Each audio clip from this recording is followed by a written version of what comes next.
During a Senate Judiciary Committee meeting, Senator Marsha Blackburn raised strong objections over the decision not to renominate a U.S. attorney nominee she described as highly qualified.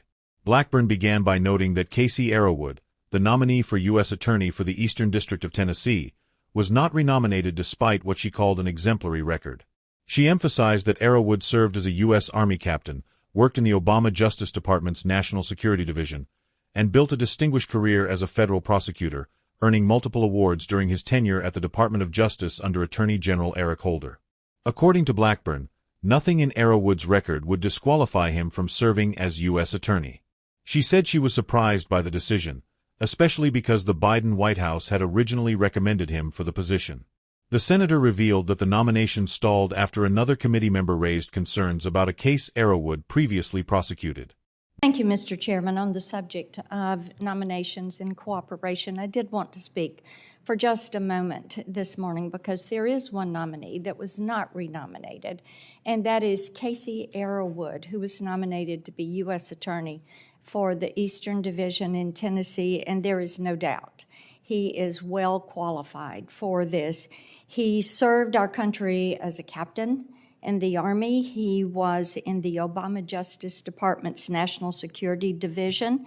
He has had a sterling career as a federal prosecutor, and he received several awards during his time in Eric Holder's DOJ.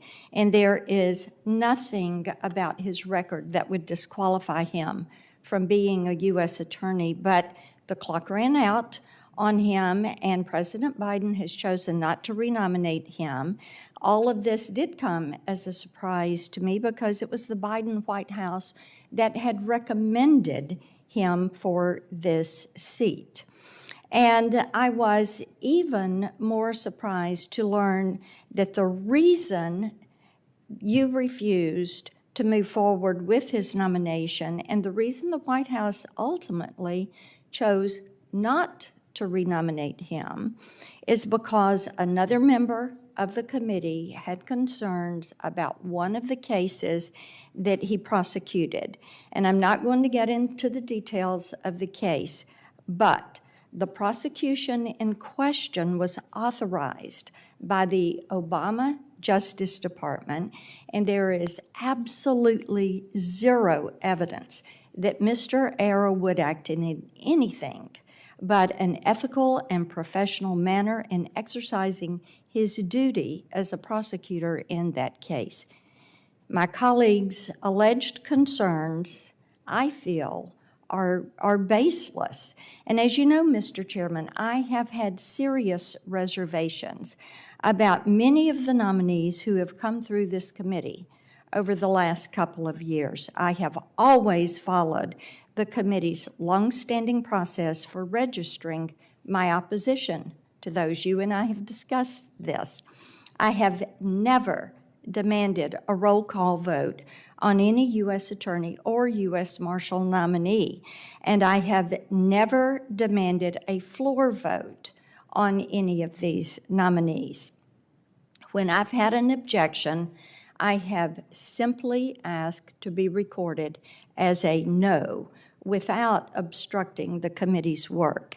And it has become clear, however, that there is a new standard in this committee for U.S. attorney nominees. You allowed another member of the committee to submit multiple rounds of questions for the record to Mr. Arrowwood, and this stalled the nomination. And then you decided to let the nomination lapse because another member of the committee had concerns about him, rather than proceeding with a voice vote on his nomination and allowing my colleague to record their opposition as a no. There was a decision to nullify his nomination and to leave the people of Eastern Tennessee without a U.S. attorney. This is a well-qualified, good man who has served our nation well. If Mr. Arrowwood, who was initially recommended by the Biden White House and who has a sterling record as a veteran and a federal prosecutor, was so objectionable that he required a roll call vote, then going forward, I will simply apply the same standard to all nominees that come before this committee. Anytime I'm considering a U.S. Attorney or U.S. Marshal nominee, I will be sure to ask myself whether that nominee is more objectionable than Mr. Arrowwood, and I will request a roll call vote on any nominee who does not satisfy that exacting standard. So let me close by reminding you that this is not the first time the committee has thrown process out the window for a Tennessee nominee, and it is not the first time or the only time that Senator Hagerty and I have been treated differently with disrespect or blindsided by the committee's nomination process. You are once again setting a new precedent for nominees who come through the committee, and if this is your precedent, then I will follow your lead. Thank you, Mr. Chairman.